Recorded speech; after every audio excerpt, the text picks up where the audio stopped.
क्या वलीद अपनी मां की इंतकामी चालों का मेहरा बनकर एक मासूम लड़की की जिंदगी बर्बाद कर देगा? ड्रामा सेरिल्दा में मोहब्बत की कहानी अब एक ऐसे मोड़ पर आ चुकी है जहां रिश्तों के नाम पर धोखे और बदले का खेल शुरू हो गया है। वलीद और दानिया की शादी की पहली रात ही खुशियों के बजाय एक खौफनाक मुआहदे की नजर हो गई है।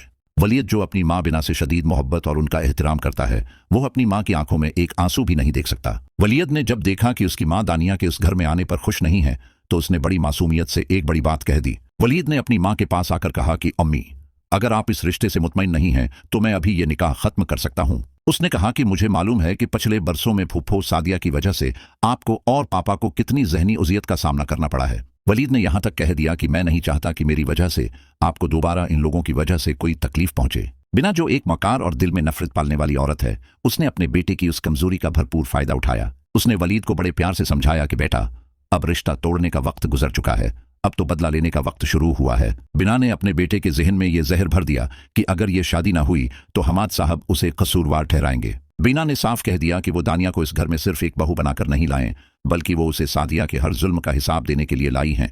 वलीद जो अपनी बीवी दानिया के लिए दिल में थोड़ी बहुत जगह रखता था, वो अपनी मां के उस इंतकामी जज्बे के सामने ढीर हो गया। वलीद ने अपनी मां से वादा कर लिया कि वो दानिया के साथ वही सलूक करेगा जो उसकी मां उसे कहेगी और कभी इससे मोहब्बत नहीं करेगा। दूसरी तरफ शादी की तकरीब में जहां सादिया बेगम को लग रहा है कि उन्होंने अपनी दोनों बेटियों को बहुत अच्छे घरों में बसा दिया है, वहां खतरे के बादल मंडला रहे हैं। सादिया बेगम को अपनी कामयाबी पर बड़ा नाज है, लेकिन वो इस बात से बेखबर हैं कि उनके अपने ही भाई के घर में उनकी बेटी के लिए जाल बिछाया जा चुका है। शादी के फंक्शन में शाहीन और सारा का मूड बहुत खराब था, क्योंकि उन्हें इम्तियाज और इम्तियाजी सलूक साफ नजर आ रहा था। शाहीन को यह बात चभ रही थी कि जब उसके बेटे अरबाज की शादी सोनिया से हुई थी तो सादिया बेगम ने सादगी का मशूरा दिया था, लेकिन अब जब सादिया की दूसरी बेटी दानिया की शादी उनके अपने भांजे वलीद से हो रही है तो जश्न का कोई मौका हाथ से नहीं जाने दिया जा रहा। शाहीन ने महसूस किया कि उसके बेटे को वो अहमियत नहीं दी जा रही जो अपने दामाद वलीद को मिल रही है, जिससे उसके दिल में कीना बढ़ गया। जब सादिया बेगम ने शाहीन को रस्मों में शिरकत के लिए बुलाया तो शाहीन ने बड़ी सख्ती से इनकार कर दिया और अपनी तबीयत की खराबी का बहाना बनाया। सादिया ने जब तंजिया अंदाज में गोली देने की बात की तो सारा का पारा हाई हो गया और उसने भरे मजमा में सादिया को खरी खरी सुना दी। सारा ने कहा कि हमें आपकी किसी गोली या हमदर्दी की जरूरत नहीं है, आपने पहले ही बहुत से लोगों को अपनी बातों की गोलियां दी हुई हैं। सारा का इशारा इस बड़े धोखे की तरफ था जो सादिया बेगम ने जायदाद के नाम पर अरबाज और उसके घर वालों के साथ किया था। सादिया बेगम ये सुनकर एक लम्हे के लिए सुन हो गईं, लेकिन उन्होंने अपनी चालाकी से इस बात को हंसी में उड़ा दिया कि शायद ये सिर्फ मजाक है,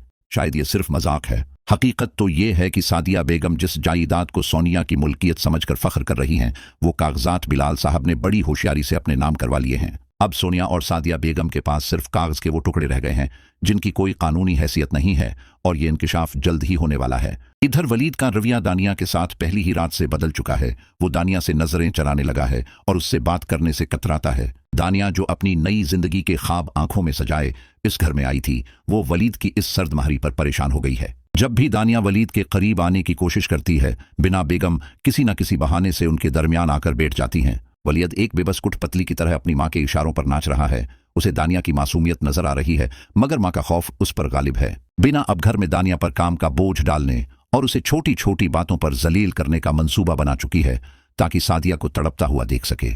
दानिया को अब एहसास हो रहा है कि इस घर के दर व दीवार उसके लिए अजनबी होते जा रहे हैं और उसका शौहर उसका मुहाफिज नहीं रहा। सादिया बेगम अब भी अपनी जीत के निश्चय में चौर हैं और उन्हें अंदाजा नहीं कि उनकी दोनों बेटियों का मुस्तकबल दांव पर लगा हुआ है। एक तरफ सोनिया है जिसके पास कोई जायदाद नहीं रही, और दूसरी तरफ दानिया है जिसे एक इंतकामी खानदान के हवाले कर दिया गया है। बिलाल साहिब की खामोशी और उनकी मकाराना मुस्कुराहट बता रही है कि वो अब सादिया बेगम से वो सब कुछ छीन लेंगे जो उन्होंने अब तक हासिल किया है। शाहीन और सारा अब सिर्फ मौके की तलाश में हैं कि कब ये सच सबके सामने आए और वो सादिया बेगम का गुरूर खाक में मिला सकें। वलीद के दिल में दानिया के लिए जो मोहब्बत के जज्बे जाग रहे थे, वो अब अपनी मां की नफरत तले दबकर दम तोड़ रहे हैं। क्या दानिया कभी वलीद के दिल में अपने लिए वो जगह बना पाएगी जो उसे इस जुल्म से बचा सके, या फिर वलीद अपनी मां के चंगल में इस कदर फंस जाएगा कि वो अपनी बीवी पर होने वाले मजालिम को खामोशी से देखता रहेगा। आने वाली अक़सात में हम देखेंगे कि सादिया बेगम की चालाकी उनके गले का तौक कैसे बनती है जब जायदाद का सच सामने आएगा। वलीद और दानिया का रिश्ता अब एक ऐसी आजमाइश में है जहां एक तरफ मां की झूठी ममता है और दूसरी तरफ बीवी की सच्ची मोहब्बत। सादिया बेगम अब अपने भाई के घर में भी मुदाखलत करने की कोशिश करेंगी, लेकिन बिना बेगम उनका इस्तकबाल कांटों से करने के लिए तैयार हैं। कहानी अब एक ऐसे सनसनीखेज मरहले में दाखिल हो गई है जहां बदले की आग में कई मासूम रिश्ते जलने वाले हैं।